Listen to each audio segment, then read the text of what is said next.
वालेकुम, क्या हाल चाल है? ठीक है, मैं ठीक हूँ।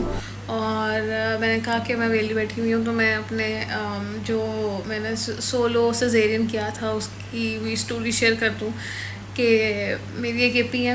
ऑल दो इस हॉस्पिटल में एमओस को भी अलाउड नहीं है सी सेक्शन करना, ठीक है। तो वो थोड़ा एचओडी से पंगा ले लेती हैं, ठीक है। तो उन्होंने कहा था कि मुझे कि करके जाना। मैंने कहा ठीक है, मैंने तो करना, मुझे कराएं, मैं तो करना चाहती हूँ ना। तो वो फिर उन्होंने कहा कि हाँ ठीक है, इस तरह वो ले लेती हैं पंगा, ठीक है। तो ये आई डोंट नो बाकी गवर्नमेंट हॉस्पिटल्स में क्या होता है, वहाँ कोई एच ओ से ऑपरेशन करने देते हैं या नहीं करते हैं, या मैंने नहीं सुना। मैंने तो यही सुना है कि ज़्यादातर रनिंग में लगे रहते हैं, प्राइवेट में तो स्पेशली रनिंग। तो ये प्राइवेट हॉस्पिटल ही है, लेकिन ज़रा लो लेवल का प्राइवेट है। तो जी, मुझे तो कोई उम्मीद भी नहीं थी कि मुझे चांस भी मिलेगा इस तरह का कोई ना। तो खैर, उन्होंने मुझे बताया उनका वीक था। शुक्र है, मेरा भी जब ओटी वीक था उनका भी ओटी वीक था उनका। तो मैंने कहा मैम आपने कराना है? कहती हाँ हाँ मैंने कराना है, याद है मुझे। ठीक है ना, मैं कहा ठीक है। फिर ओटी वीक आहिस्ता आहिस्ता पहले एक इंसिजन दी, फिर इंसिजन दी तो उसी दिन कहती अब बेबी भी आउट करो इसका। फिर बेबी आउट किया। अच्छा, इस तरह कर करके फिर मैंने एक दफ़ा रेक्टस लगा ली इस तरह। तो मुझे लगा कि यार शायद ना ऐसा स्टेप बाय स्टेप चीज़ें कर ली हैं, तो इसी को कह रही होंगी सेक्शन हो गया। फिर है नहीं, एक दिन बात हो रही थी तो कहती है कि नहीं फ्राइडे को करना है अभी इसने, क्योंकि ओटी वाले कहते हैं कि अब तो खाना खिलाओ ना, कुछ खिलाओ हमें। तो मैंने कहा अच्छा फ्राइडे को। फिर फ्राइडे को मैं थोड़ा तैयार श्यार हो गई, मैं कहा अच्छी वीडियोस बन जाएंगी। तो मैं मतलब उस बंदी को इतना सिखाने का शौक़ है, इतना सिखाने का शौक़ है कि आई मस्ट से मतलब डेडिकेटेड थी कि हाँ मैंने कराना है तो मैंने कराना है। खैर, लंबी लिस्ट थी। तो फिर मैम को पता था कि जिनके 2-3 दफ़ा ऑपरेशन हो गया ना, उनका मुश्किल होता थोड़ा करना, क्योंकि इंसिजन वगैरह वैसे भी मैंने पहली दफ़ा करना था, तो वो प्राइमरी पे करना था जिसका पहला ऑपरेशन है, पहला बच्चा, ठीक है। तो मैम ने वो साइड पे रखी थी पेशेंट की, ये वाली करानी है मैंने और इसी से करानी है। अच्छा, फिर वो हेप सी पॉजिटिव निकल आई। मैम को थोड़ा सा हुई रिलेक्टेड, मैम कहती अरे डर लगता है मुझे ये वो। फिर मैंने कहा देख लें करना है कि नहीं। कहती नहीं नहीं करना तो है ही है। फिर और सारा कुछ मैंने किया, मतलब लिटरली अपनी जगह छोड़ के वो मेरे बिल्कुल सामने खड़ी हो गई। मैं फर्स्ट सर्जन वाली जगह पे, वो असिस्टेंट वाली जगह पे, फर्स्ट असिस्टेंट वाली जगह पे जाके खड़ी हुई। इंसिजन दिया, सब कुछ किया। शी वॉज इम्प्रेस्ड कि मैं बिल्कुल भी पैनिक नहीं की, मुझे चीज़ें आ रही थी या मैं कर रही थी या मैंने पिक की नहीं थी देख देख के सी सेक्शन असिस्ट करा के।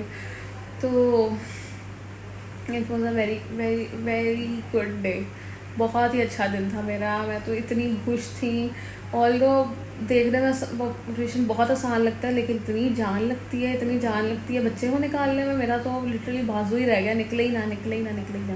मतलब वो मुश्किल है। You need very strong arms and hands. बड़े बड़े हाथ होने चाहिए, मेरे तो हाथ से नहीं निकल रहा था।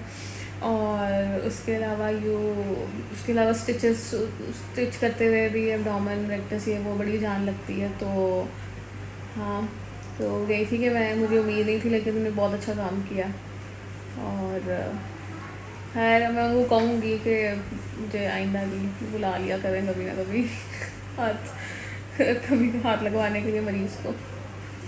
अच्छा, फिर उसके बाद ये था कि इधर ना कुछ पेशेंट्स हैं, कुछ डॉक्टर्स हैं इस तरह, स्पेशली उनके पेशेंट को डिस्टेंशन हो जाती है बाद में, मतलब गैस होने लग जाती है, स्टूल ही पास नहीं होता। अदरवाइज़ तो मतलब ऑपरेशन से 6 घंटा पहले कहते हैं कि आपने कुछ नहीं खाना, और कुछ 4 घंटे बाद कहते हैं नहीं खाना, फिर 4 बजे का पहले सिप्स लेने हैं, फिर जूस वगैरह इस तरह, फिर आप कुछ खा सकते हो अगर स्टूल पास कर लिया ना, वॉशरूम चले गए एक दफ़ा। तो मुझे यही था, मैं कहा मैं देखूँ मेरे हाथ किस तरह के, मतलब मेरे पेशेंट को क्या होता है जिसका मैं कर रही हूँ। तो है, उस वक्त तो मुझे टाइम नहीं मिला उसको फॉलो अप करने का, क्योंकि अगले दिन सैटरडे संडे था।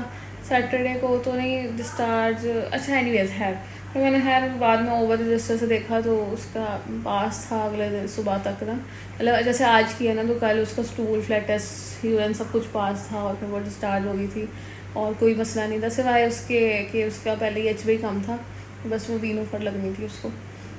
मैं का शुक्र है मेरे हाथ ऐसे नहीं है कि मरीज़ बेचारा 2-2 दिन तक बिस्तरी पड़ा रहे और उसका पेट ढोल बन जाए डिस्टेंशन या गैस की वजह से। तो शुक्र अल्हम्दुलिल्लाह। मैं वही ऑब्ज़र्व कर रही होती थी कि हर सर्जन की अपनी टेक्निक होती है, हर सर्जन के अपने हाथ होते हैं, हर तरीका अलग होता है। और किसके पेशेंट के साथ क्या होता है, मतलब 3 महीने में इतना तो एनालाइज कर लिया मैंने कि क्या किसके साथ क्या होता है और कौन क्या ऐसा करता है जिसकी वजह से ये हो जाता है। तो मेरे पेशेंट में कुछ नहीं हुआ, आराम से चली गई, बच्चा भी सही, माँ भी सही है घर पे आराम से। तो मज़ा आ गया, गलती से एसी सही हुआ है उसको, फिर कुछ होने लग गया।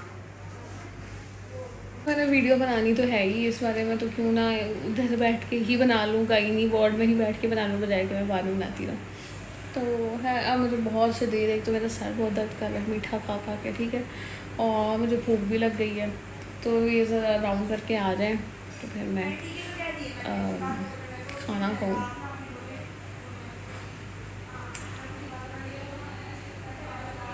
आपको अच्छे सीनियर्स मिल जाए ना, जो जिनको शौक हो सिखाने का, या जिनको मतलब जो चाहते हो कि मेरे स्टूडेंट्स एक्सेल कर रहे हैं, बहुत बहुत लकी होते हैं। अल्लाह का शुक्र है मुझे ऐसे ही लोग मिले हैं, वो ज़्यादातर, बहुत कम ही ऐसे टीचर्स मिले हैं जो जिनको होता है कि बस अच्छा हाँ ठीक है, खाना पूरी भी हो रही हो। स्पेशली आप क्लिनिकल अगर फील्ड में हो ना, तो आपने सीखना है सीखना है सीखना है, एक बंदे से नहीं 10 बंदों से 100 बंदों से सीखना होता है। किसी को कुछ आता है अच्छा, किसी को कुछ आता है, हर बंदा हर चीज़ में एक्सपर्ट नहीं होता। और गलती से अगर आपको कोई ऐसा बंदा मिल जाए जो कहे कि नहीं मैं ही हूँ, मैंने ही सब कुछ करना है, तुम नहीं कुछ सीख सकते, तुम बस बाकी के सारे काम करो, स्किल ना है तुम्हारे पास, that is very very bad for anyone. Misfortune है किसी का अगर इसको इस नाम है। तो इस हॉस्पिटल में ये मसला था, बट अल्लाह का शुक्र है खैर मेरे साथ इस तरह का कुछ नहीं हुआ। मैं तो कोई पता नहीं 40, मैंने तो काउंट करना भी छोड़ दी कि मैंने कितनी SVDs कराई हैं, 40+ बच्चे मैंने निकाले हैं भाई, जेन्युइन 40+, ठीक है। तो एक हाउस ऑफिसर्स के लिए 40 is a very big number, very big number. तो मतलब पहले तो मैं काउंट करती थी, मैं लिखती थी नोट्स में जाके, आज ये, आज इतने बच्चे, आज इतने बच्चे, आज इतने बच्चे, फिर मैंने छोड़ दिया लिखना। है, बड़ा काम किया वैसे मैंने। अब एंड में मेरी इसलिए बस हो गई थी क्योंकि मैं कॉल से भी थक गई थी, क्योंकि मेरी तबीयत भी ख़राब हो गई, और एक्चुअली ओवर वर्क कर लिया था, ओवर बर्डन तो नहीं, ओवर वर्क। मुझे यही होता था कि बस मैं किसी तरह अच्छा एक्सेल हो रही हूँ, मुझे कोई बंदा कोई कुछ कहे ना, कोई बात ना लगाए कभी कि इसको ये नहीं आता। तो इस चक्कर में बंदा ना पता नहीं चलता, ज़्यादा काम कर जाता है, ज़्यादा अपने आप को थका देता है, फिर वो एक साथ ही सब कुछ, फिर आपकी बॉडी आपको बताती है कि हाँ ਹੁਣ तेन समझ आई। एक तो मेरी पंजाबी बहुत ख़राब है। सो या this was all about my first caesarean. अब देखो कहाँ कब दोबारा मौका मिलता है करने का। तब तक के लिए बाय बाय, थक गई हूँ मैं।